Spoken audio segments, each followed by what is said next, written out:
Bonjour, fidèles amis du Club 700. Je suis Massi Domingo et je vous souhaite un temps de bonne détente avec nous. Surtout avec ces témoignages qui vont vous encourager et fortifier, n'est-ce pas, pasteur? Tout à fait. Bonjour à toi, Massi. Bonjour. Et bonjour les amis, je suis le pasteur Raymond Kofi. Massi vous l'a dit, vraiment nous sommes toujours heureux d'être en votre compagnie. Et ça, vous ne ratez pas des meilleures des histoires. Voici celle de Nadia, qui est trop obsédée par la popularité, le succès. Elle a sombré dans une vie dégradante. Mais comment allait-elle s'en sortir? Suivez son témoignage. Je téléphonais à des photographes et ils venaient de partout pour prendre des photos de moi topless ou nue. Ils me disaient que j'allais obtenir de bons contrats. Moi, je les croyais et je les laissais me photographier gratuitement. Nadia Cohn entra ainsi dans l'univers du nu, bien loin des valeurs avec lesquelles elle avait grandi. Quand il y avait un groupe de jeunes, j'en faisais partie, ou s'il y avait une activité de l'église, je voulais toujours y participer. Je priais à l'école, j'étais très versée dans ces choses. J'écoutais des messages, je lisais, je trouvais ça génial. Je voulais me lever pour Christ. Je n'aurais jamais imaginé que j'irais un jour dans la direction opposée. Nadia commença à mépriser son éducation chrétienne stricte, parce qu'on ne lui permettait pas de rejoindre ses amis pour des activités qui n'étaient pas de l'église. Je voulais être populaire. Je me suis dit que les autres jeunes devaient sûrement avoir une vie bien meilleure que la mienne. Personne ne voyait combien on contrôlait ma vie. Ils pensaient que nous vivions dans une famille parfaite. Mais il y avait beaucoup d'imperfections dans ma vie et j'ai commencé à en éprouver de la colère. Au lycée, le responsable d'un groupe de jeunes dit à Nadia qu'il croyait que c'était pour de mauvaises raisons qu'elle voulait participer à une retraite pour les jeunes de l'église. Il ne lui permit pas d'y aller.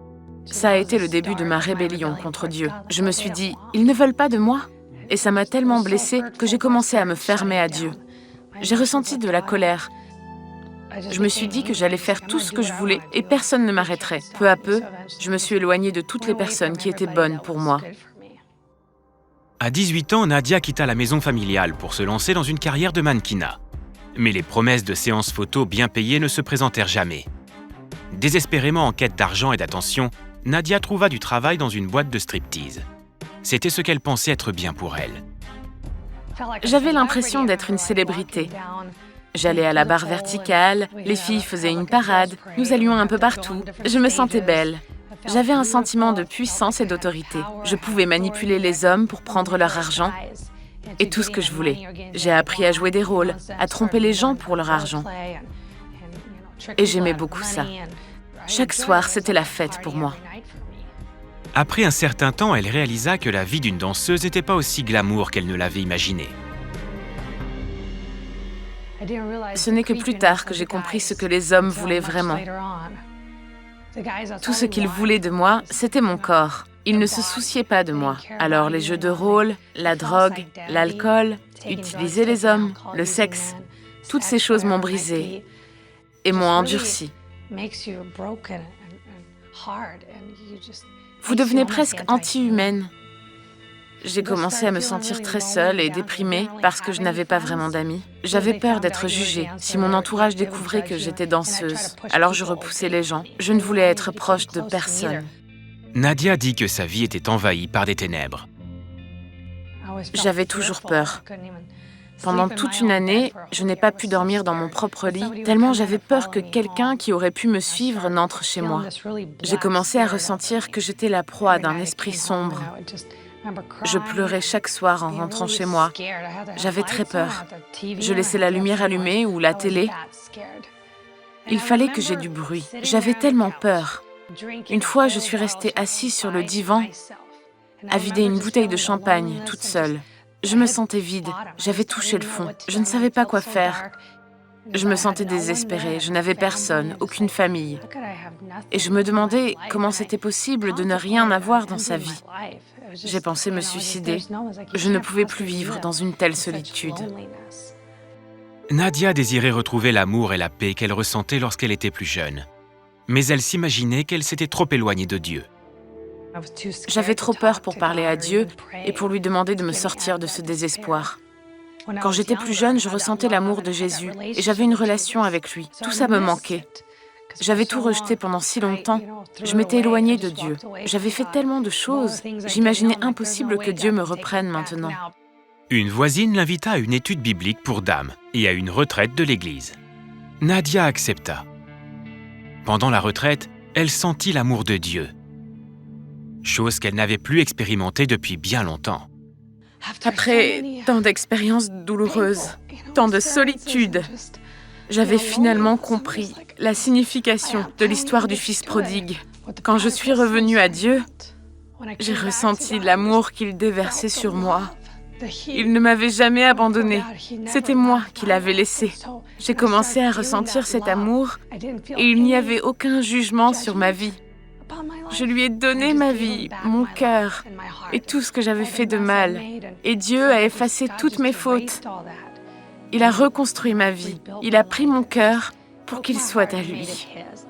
Nadia a redonné sa vie à Jésus et abandonné son emploi de danseuse. Aujourd'hui, elle retourne dans les boîtes de nuit, mais pour y apporter un message d'amour aux femmes qui ont besoin de savoir qu'il y a un Dieu qui les aime. Je suis touchée chaque fois que Dieu me demande d'y retourner pour démontrer de l'amour à ces femmes. C'est un amour réel et je suis émerveillée de tout ce que Dieu a fait. Je suis émerveillée que Dieu utilise des gens comme nous, des gens comme moi.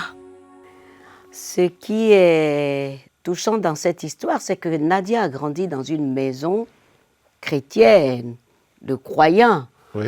Mais ses choix l'ont amenée très loin. Heureusement qu'elle a été vite dégoûtée. Oui, c'est aussi le fait de là où on se séduit souvent, c'est de penser que bon, parce qu'on a grandi ou on est né dans un environnement peut-être des croyants ou chrétiens, on est à l'abri. Voilà, on est à l'abri de certains coups forts ou certaines ruses de l'ennemi. C'est pas toujours ça. C'est une question de choix. Au début, elle avait fait des mauvais choix, mais au fin fond de son trou, elle a compris que elle non. s'est rappelée. Elle s'est rappelée et elle a crié. Qu'il y a un Dieu puissant qui l'aimait depuis toujours. Et surtout qu'elle a crié dans la bonne direction. Oui. Et à la bonne personne. Oui. Parce qu'il faut le dire, Massi, il y a des gens qui crient, mais dans la mauvaise direction. Ils ne crient pas à la bonne personne.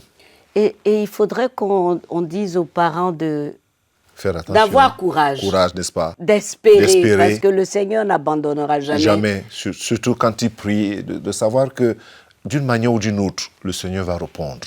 Et ramener. Et ramener. Tout à fait, les amis. Dieu, il vous parle de plusieurs manières, même dans ce témoignage, les amis. Oui. Dieu veut aussi vous ramener là où vous trouvez en ce moment.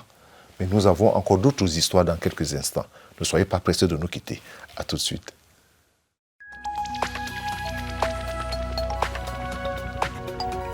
Si vous avez des questions spirituelles, des besoins de prière ou même si vous avez besoin de conseils, n'hésitez pas à nous contacter aujourd'hui à cette adresse ou au numéro suivant. Nos conseillers sont là pour vous aider. N'oubliez pas, nous sommes là pour vous.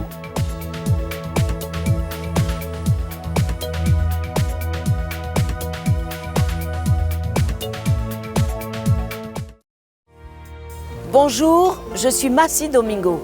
En tant qu'animatrice du Club 700, j'ai eu le privilège de voyager partout dans le monde et de voir tout ce que nous avons pu faire grâce à CBN et aux amis du Club 700. Partout dans le monde, nous partageons l'amour de Jésus-Christ avec ceux qui ont perdu tout espoir. En Haïti, sur le plan humanitaire, CBN a distribué des médicaments et de l'eau potable. Aussi en Chine, nous avons aidé cette veuve et ses 2 filles à éviter la famine avec des semences à cultiver et nous avons restauré leur maison, ce qui les a remplis de joie et d'espoir. Ainsi, nous pouvons démontrer l'amour de Jésus-Christ en soignant les malades, aider les pauvres et prêcher la bonne nouvelle de l'Évangile. Voilà ce que nous avons pu faire vraiment grâce à tous les amis du Club 700 à travers le monde. Découvrez encore plus avec Chris, Joy et Gizmo. Superbook.tv est un nouveau site web fantastique qui vous invite à rencontrer de nouveaux amis, tout en vous amusant et en découvrant d'incroyables actes de foi. Et la meilleure nouvelle, c'est que c'est à 100% gratuit. Inventez des jeux de mots, créez des personnages, gagnez des super points. Rejoignez le club de Superbook et participez à l'aventure sur superbook.tv.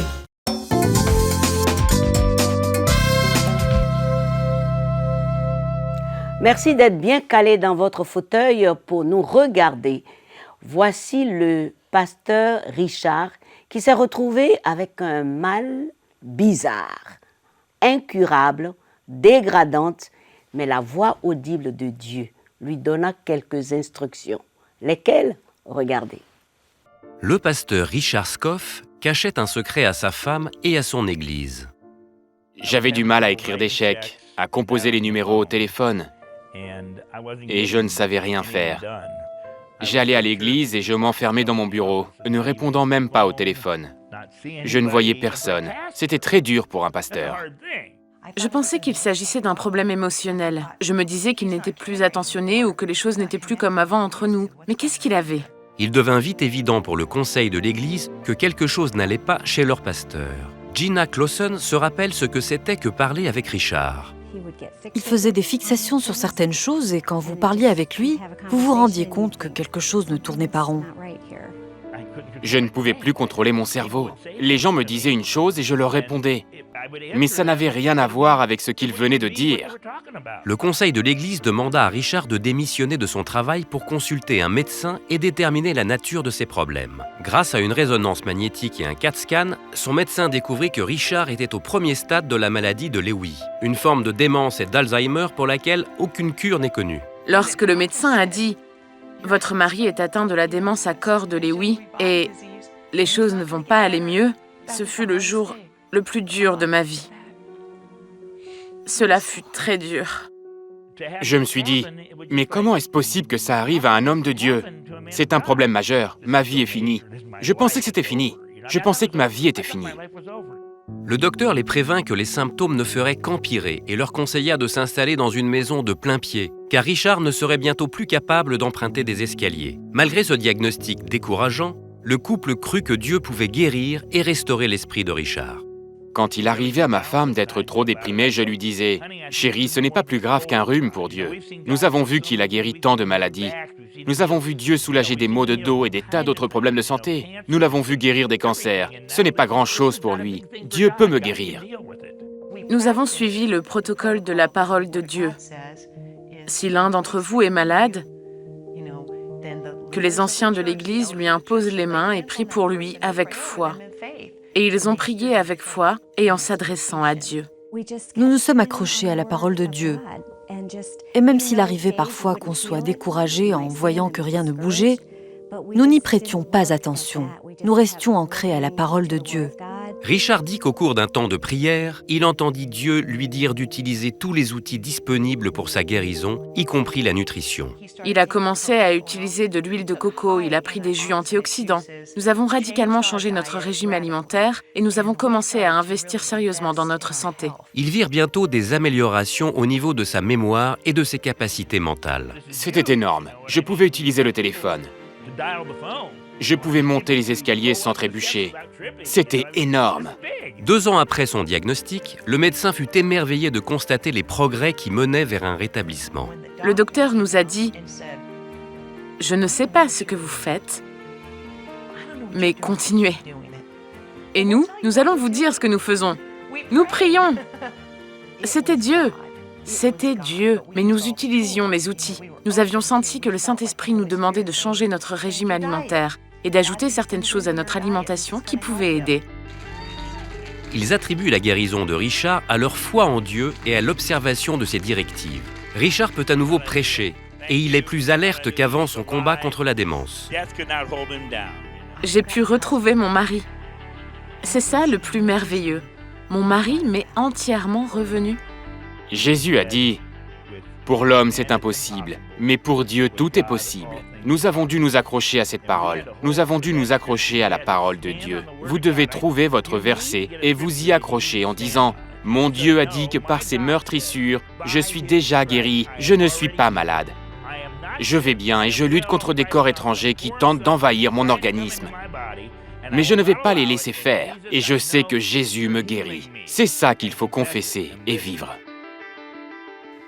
Ça, c'est le miracle. C'est ce Dieu dont on parle Toujours. sans arrêt, Toujours. en tout temps, Toujours. qui peut tout, qui est capable, qui est puissant, qui est vivant. Ne perdons pas le temps chez les charlatans, voyons. N'est-ce pas? Oui. On ne peut pas cesser de le dire que Dieu est vivant et qu'il parle encore aujourd'hui.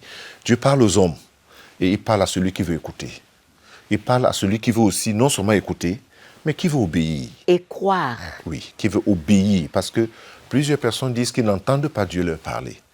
Peut-être parce que ces personnes ne sont pas aussi accessibles ou alors ne sont pas prêtes à obéir. Ne veulent pas. Ne veulent pas. Parce que écouter pour Dieu, c'est aussi obéir. Absolument. Parce qu'on ne peut considérer que tu as écouté lorsque tu as obéi à ce que Dieu t'a dit. Mais Dieu est puissant aussi. Vraiment, Dieu est puissant. Dieu est puissant. Et concernant le pasteur, lui-même, il ne se rendait pas compte de ce qu'il avait. Oui. C'était quand même bizarre comme maladie. Et toute la congrégation, étonnée, se demandait ce qui se passait.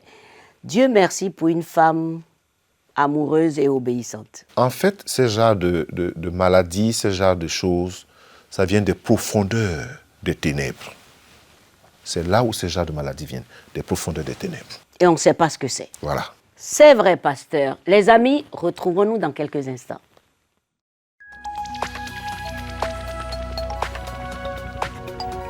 Si vous avez des questions spirituelles, des besoins de prière ou même si vous avez besoin de conseils, n'hésitez pas à nous contacter aujourd'hui à cette adresse ou au numéro suivant. Nos conseillers sont là pour vous aider.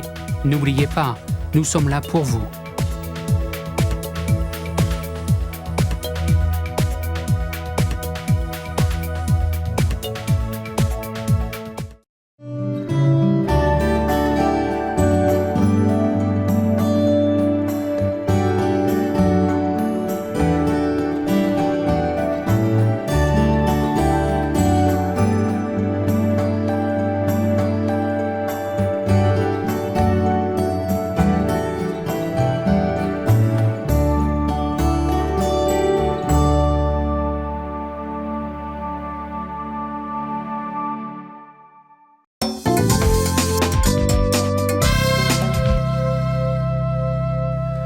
Les amis, merci de rester avec nous et d'écouter maintenant la parole de Dieu. C'est l'histoire de l'homme riche, racontée dans l'évangile de Luc, le chapitre 12, à partir du verset 16. Cette terre avait beaucoup produit cette année-là. Il calcula lui-même comment il allait passer le reste de sa vie avec tous ses biens. Comme si la vie dépendait de l'abondance des richesses ou qu'elle y était liée. Mais pour cet homme, comme plusieurs autres, encore de nos jours, c'est la même chose. Mais c'était un mauvais calcul et un mauvais choix.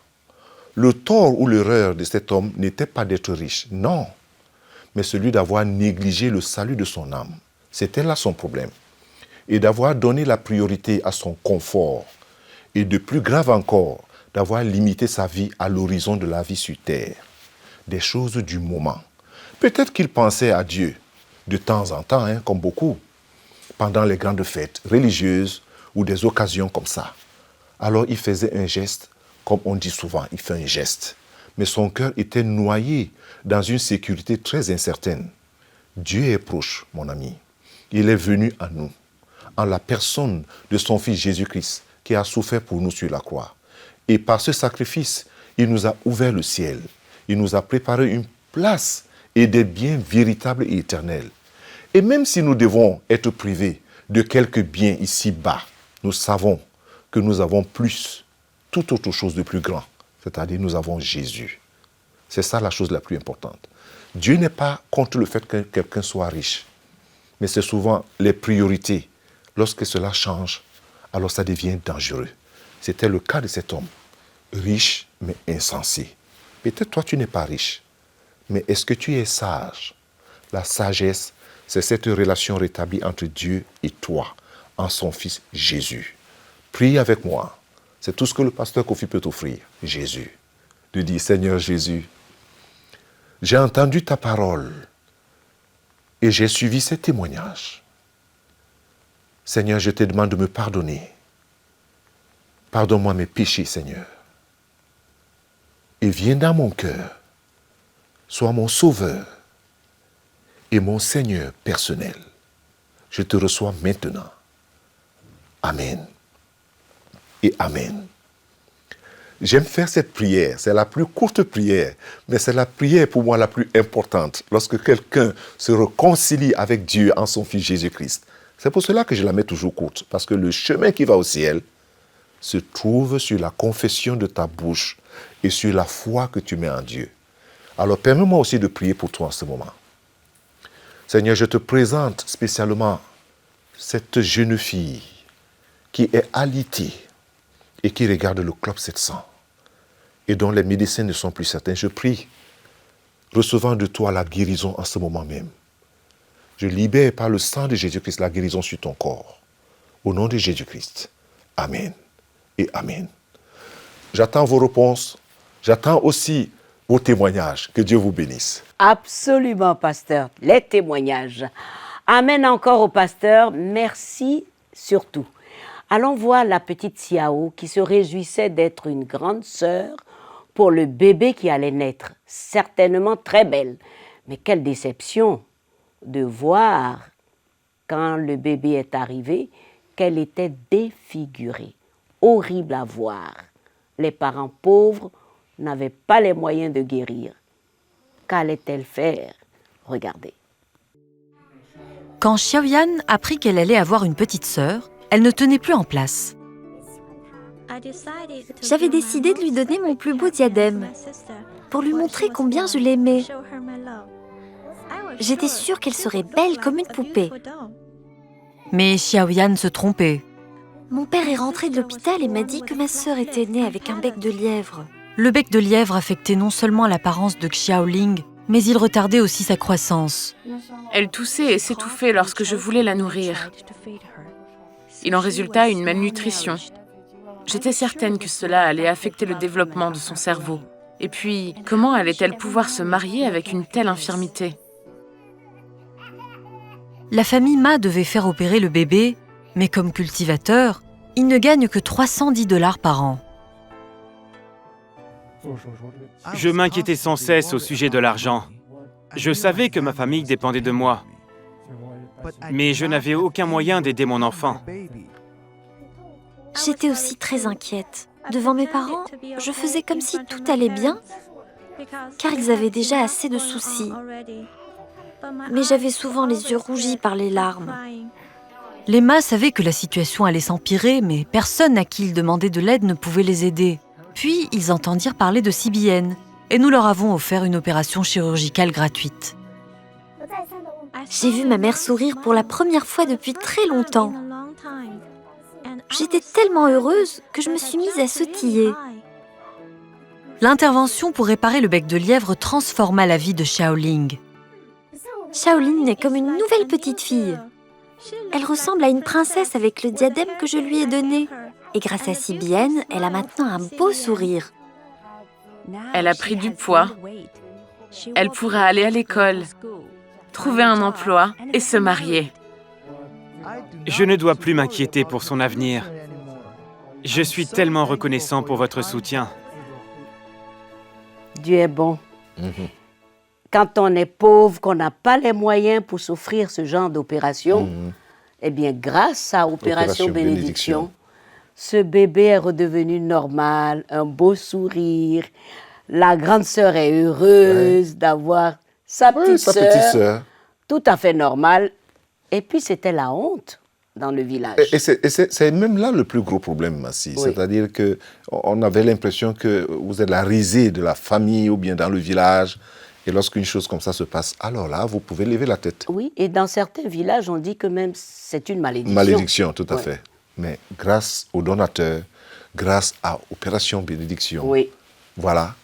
Le miracle est arrivé. Et le changement est là. Un soin gratuit. Gratuit. Parce qu'en général, ça coûte très cher, ce genre d'opération. Surtout quand on est pauvre, Massi. Oui. Quand on est démuni, on ne sait pas quoi faire. Alors on se laisse. Il y en a plusieurs comme ça. Et certains parents font des économies, mais ils n'y arrivent jamais. Ils n'y arrivent jamais. Parce que c'est difficile. C'est difficile. OK. Bon. Merci, Seigneur. Merci, Seigneur. Ce sont des choses qui arrivent. Allons maintenant aux questions-réponses avec le pasteur Raymond Kofi, je précise. Ah bon? Alors, parlant de la spiritualité, où vont les morts, pasteur? Première question. que veut dire l'âme? Qu'est-ce que c'est? Quelle est la différence entre le souffle de vie et l'âme? Allons à la première question. Oui, parce que là, des questions qui sont entreposées les unes les autres, on ne va pas faire un cours de théologie ici. Oui. Où vont les morts? Ceux qui meurent en Christ, ils se reposent en lui et ils attendent ce jour où ils seront dans l'éternité avec Dieu. Mais ceux qui meurent sans Christ, eux aussi, ils se reposent, mais pour aller en enfer. Je vais être assez clair comme ça, pour ne pas jouer à la théologie, les explications ou alors les difficultés que les gens ont à comprendre la différence entre les deux. Il est bon de mourir en Christ et il est dangereux de mourir hors de Christ. Pourquoi? Parce que la destinée éternelle, c'est différent.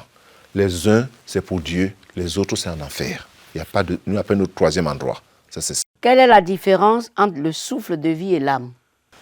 La différence ici, comme j'ai dit, on ne va pas faire un cours de théologie, mais l'âme ici, c'est même l'essence même de la personne, de la vie.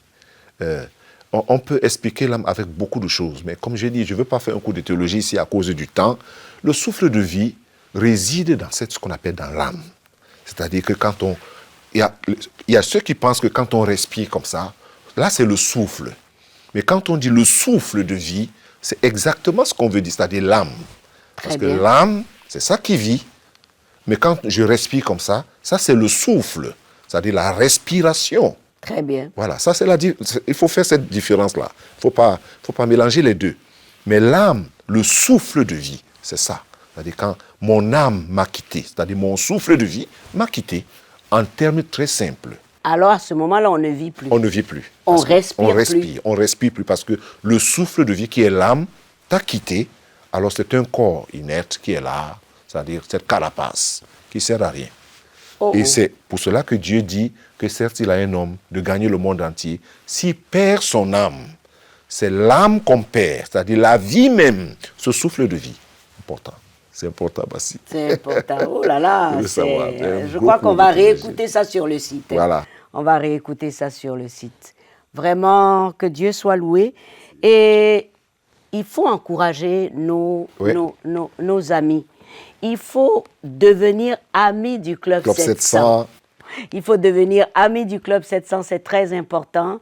Vous êtes vraiment les bienvenus dans nos bureaux, vous êtes les bienvenus sur le site.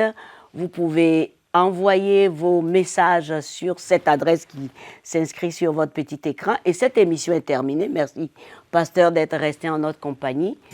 Que Dieu vous bénisse. N'oubliez surtout pas que le Club 700 est là pour vous aider. Soyez bénis et à très bientôt. Au revoir.